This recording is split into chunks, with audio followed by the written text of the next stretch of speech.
In the markets today, the noise can be just deafening. You've got algorithmic trading, the endless cycle of headlines. It's all designed to distract you. Our job together is to listen for the signal. And believe me, there's a powerful one coming out of China right now. It's a fundamental shift, a recalibration that almost everyone is getting wrong. So let's trace it back to its source. Now, this number, it's not some wild forecast. It's really just simple math.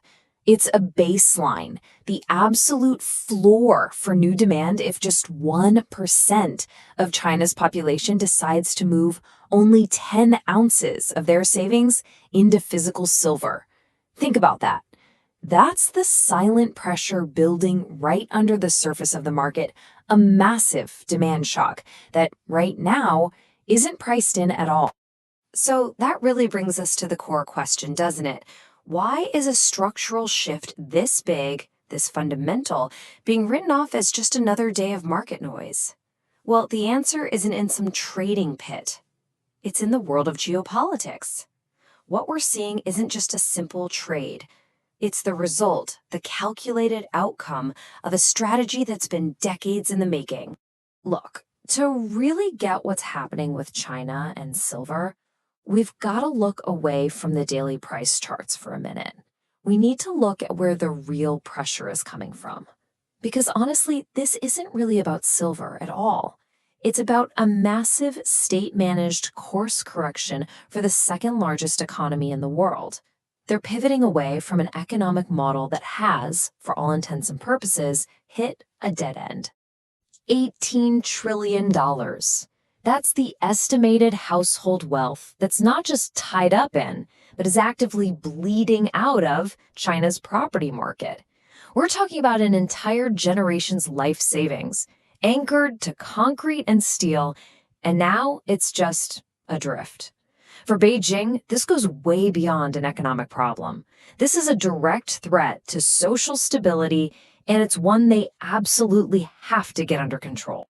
It's the speed here, the sheer velocity that tells the story. A 7-fold explosion in debt in just 16 years. I mean, that's what paid for the entire property boom, creating this massive illusion of wealth. But at the same time, it built the very weakness, the fragility, that Beijing is now forced to carefully take apart. So you see, this pivot into hard assets, it's not a choice. It's a necessity born from their own strategy. What we're all watching unfold is a very deliberate, carefully managed pivot. Beijing is fundamentally re-architecting its entire economy. They're moving away from that old model, the one based on being the world's factory and stacking up US dollars. The new model is all about looking inward, focusing on their own stability and, crucially, gaining control over physical resources. Every single policy move you see them make right now feeds into this new playbook. Now, this isn't some chaotic reactionary move. No, it's highly structured. We can actually break it all down into 4 key strategic pillars.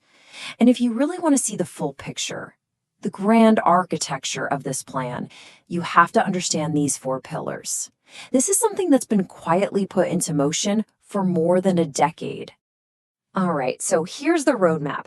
First, we're going to look at what I call the controlled demolition, how they're managing that property market collapse.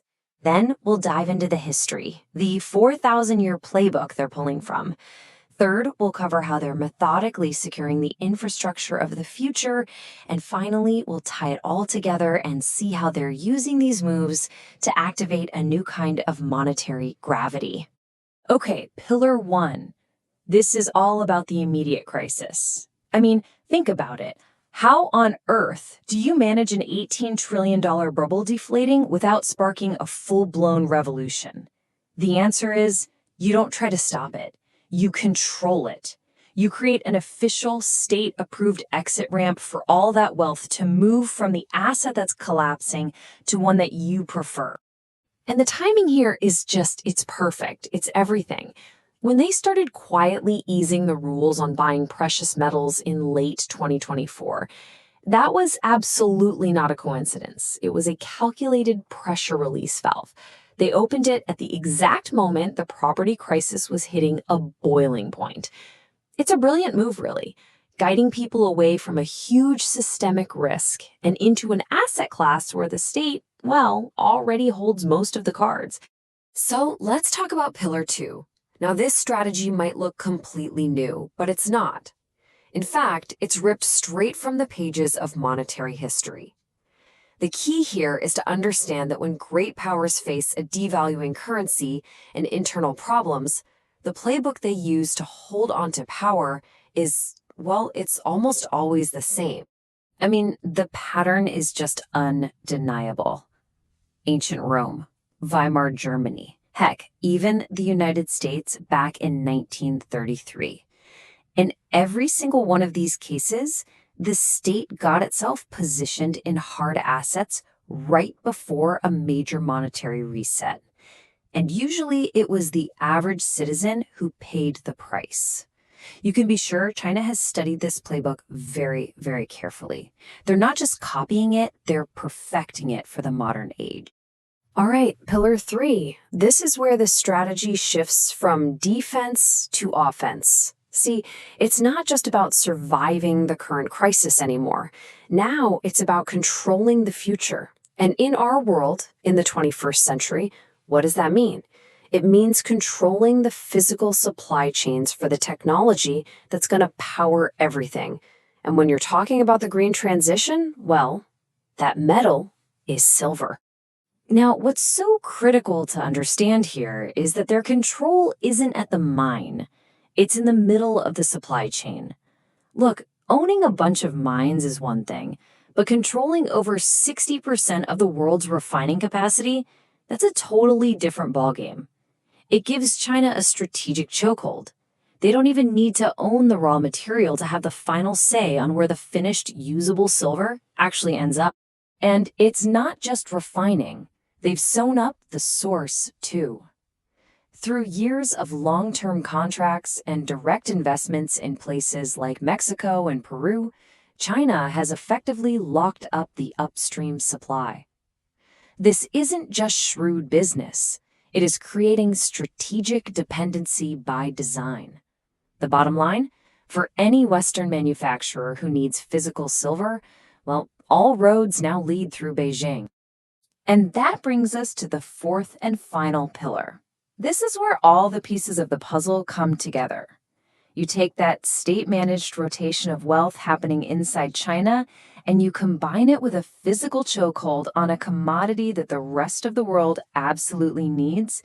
What you get is a totally new form of geopolitical power. We call it monetary gravity. Just think about it. Every single solar panel, every single EV, it needs physical silver to function. These aren't parts you can just swap out for something else. They're essential. So by controlling the silver supply chain, China is positioning itself as the gatekeeper for the entire green energy transition. It's a way of controlling the very infrastructure of our economic future. And this really gets to the heart of it. While the West is busy playing checkers, focused on a currency war, China is playing chess, a resource game. They've grasped a very simple, very old truth for a very unstable world. At the end of the day, control over physical things will always, always beat control over entries in a digital ledger. So this brings us to where I think most people get the story completely wrong. The mainstream narrative, what you hear on the news, is that this is China being aggressive, launching an economic attack on the West. But if you've been following the logic of these four pillars with me, you start to see a much deeper, a much more subtle picture emerging. The noise tells you China is attacking the dollar, but the signal is telling you that China is desperately trying to solve a massive internal crisis, that $18 trillion property bomb that's going off. The main motivation here is survival at home, not aggression abroad. And this is probably the most important distinction we can make. The stress this is going to put on Western supply chains and markets, and it will be very real, that's not the goal. It's a side effect. It's a consequence of China putting its own stability first, above everything else. And if you understand that motivation, that's how you can start to anticipate what they're going to do next. Okay, so what do we do with all this? How do we turn it into something useful? Well, it means we have to completely recalibrate our own strategic compass. We're living in a world where the old financial rules are being broken left and right. We have to learn to navigate by the things that don't change, the physical assets, not the paper promises. And this brings us to this core idea: resource gravity. It's simple, really. As people lose trust in paper money and complex financial products, real power and real wealth will naturally pull towards whoever controls the finite, essential resources, the physical supply chains. They become the new measure of a nation's true economic strength. And you don't have to take my word for it. We can see this happening in the data right now.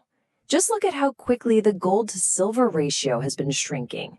That's your hard evidence. That is the market in real time starting to figure out that silver isn't just a precious metal anymore.